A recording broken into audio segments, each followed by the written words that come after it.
सभी धर्म ग्रंथों में ये स्पष्ट रूप से दर्ज है कि मानव सहित सृष्टि के हर चर और अचर प्राणी की रचना ईश्वर ने अपनी इच्छा के अनुसार की।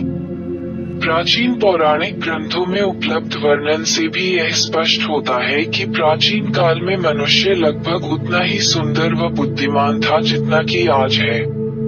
पश्चिम की अवधारणा के अनुसार यह सृष्टि लगभग 6000 वर्ष पुरानी है।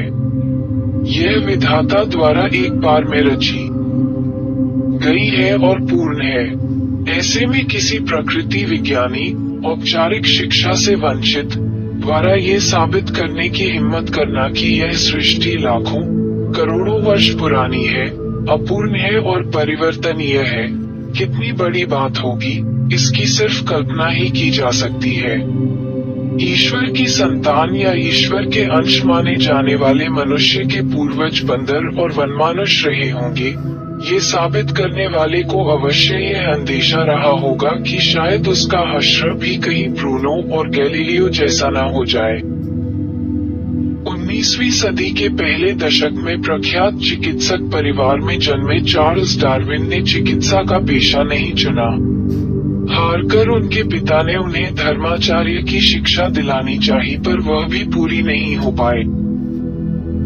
बचपन से ही प्राकृतिक वस्तुओं में दिलचस्पी रखने वाले चार्ल्स को जब प्रकृति विज्ञानी के रूप में बीगल दिया अनुसंधान जहाज में यात्रा करने का अवसर मिला तो उन्होंने अपने जीवन को एक नया मोड़ दे समुद्र से डरने वाले तथा विशाल आलीशान मकान में रहने वाले चार्ल्स ने 5 वर्ष समुद्री यात्रा में बिताए और एक छोटे से केबिन के आधे भाग में गुजारा किया। जगह जगह की पत्तियां, लकड़ियां, पत्थर, कीड़े व अन्य जीव हड्डियां बटोरी। उन दिनों फोटोग्राफी की व्यवस्था नहीं थी, अतः उन्हें सारे नमूनों पर लेबल लगाकर समय समय पर उन्हें वापस इंग्लैंड भेजना होता था। अपने काम के सिलसिले में वे 10-10 घंटे घुड़सवारी करते थे और मीलों पैदल भी चलते थे। जगह जगह खतरों से खेलना, लुप्त प्राणियों के जीवाश्मों को बीनना, अनजाने जीवों को निहारना ही उसकी जवानी की नियति थी। गलापागोस की यात्रा चार्ल्स के लिए निर्णायक रही। इस द्वीप में उन्हें अद्भुत कछुए और छिपकलियां मिली। उन्हें विश्वास हो गया कि आज जो दिख रहा है कल वैसा नहीं था। प्रकृति में सद्भाव व स्थिरता दिखलाई अवश्य देते हैं, पर इनके पीछे वास्तव में सतत संघर्ष और परिवर्तन चलता रहता है। लंबी यात्रा की थकान उतरी नहीं कि चार्ल्स ने आगे का अन्वेषण व उस पर आधारित लेखन प्रारंभ कर दिया। बहुत थोड़े से लोगों ने उनका हाथ बटाया। शेष कार्य चार्ल्स को खुद ही करना पड़ा। श्रेष्ठ वैज्ञानिकों का कार्यक्षेत्र आमतौर पर कोई प्रतिष्ठित संस्था या शिक्षा केंद्र होता रहा है। अरस्तु से लेकर न्यूटन, फैराडे तक को कोई न कोई रॉयल सोसाइटी, रॉयल संस्थान आदि मिल ही जाता था, जो काम व काम के खर्च दोनों में हाथ बटाता था। पर डार्विन ने अपना कार्य क्षेत्र ग्रामीण इलाके के दूरदराज स्थित मकान में बनाया। अपनी पैतृक संपत्ति से प्राप्त सारा धन उन्होंने इसमें लगा दिया। जिस प्रकार का काम वे कर रहे थे उसमें न तो कोई पैसा लगाने के लिए आगे आया और न ही चार्ल्स ने विशेष प्रयास किए। जीवोत्पत्ति का सिद्धांत उनके मस्तिष्क में जन्म ले चुका था। सन 1844 में उन्होंने उसे विस्तार से कलमबद्ध भी कर लिया था, पर इसे प्रकाशित करने की कोई जल्दी उन्होंने नहीं दिखलाई। इसकी भावी प्रतिक्रिया का उन्हें एहसास था और इसलिए वे इसमें कोई खामी रहने देना नहीं चाहते थे।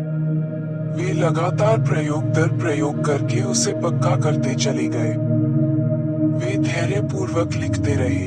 उनकी रचनाएं तेजी से पाठकों के हाथों में आती रहीं। शायद वे कुछ वर्ष और इंतजार कर लेते, पर वालेस के अनुसंधान का परिणाम पाकर उन्हें अपना सिद्धांत सार्वजनिक करना पड़ा।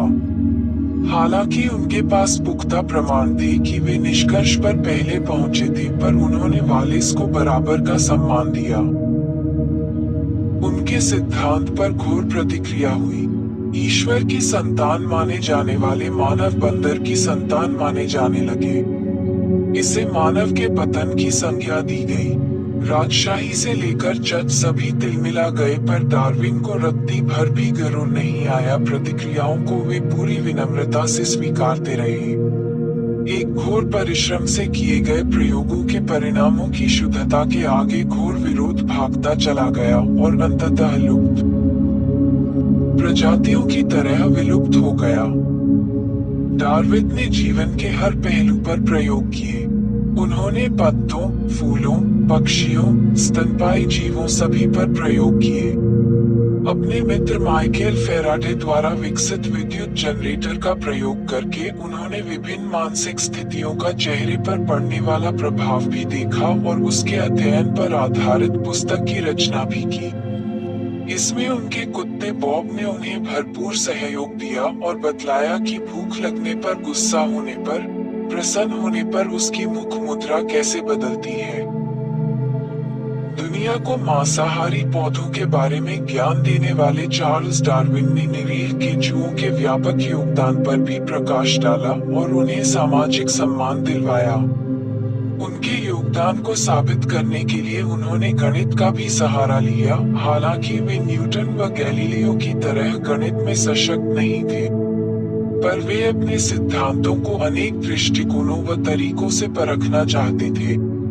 स्वभाव से विनम्र, परिश्रमी, धैर्यवान, साहसी, तर्कसंगत विचारों वाले, कलम के धनी चार्ल्स आज भी दुनिया के श्रेष्ठतम वैज्ञानिकों में से एक और न्यूटन, आइंस्टाइन आदि के समकक्ष माने जाते हैं। उनका विरोध होता रहा, पर उनके सिद्धांत का विकल्प कोई नहीं दे पाया। आमतौर पर श्रेष्ठ वैज्ञानिकों का परिवार त्रस्त रहता है, पर डार्विन का बड़ा परिवार प्रगतिशील व समृद्ध था और उनके बेटे भी श्रेष्ठ वैज्ञानिक बने। शायद इसमें उनकी करुणाशील पत्नी एम्मा का भी हाथ रहा। विज्ञान के अतिरिक्त चार्ल्स ने किसी अन्य कार्य जैसे समाज सेवा, राजनीति, व्यवसाय आदि में हाथ नहीं डाला, पर दास प्रथा के वे घोर विरोधी थे। उन्हें मनुष्यों के ही नहीं, पशु पक्षियों के दर्द की भी परवाह थी और वे घोड़े पर चाबुक भी बर्दाश्त नहीं कर पाते थे। दोस्तों, आज के लिए इतना ही। मिलते हैं अगले वीडियो में। अगर वीडियो आपको अच्छा लगा तो वीडियो को लाइक और शेयर जरूर करें।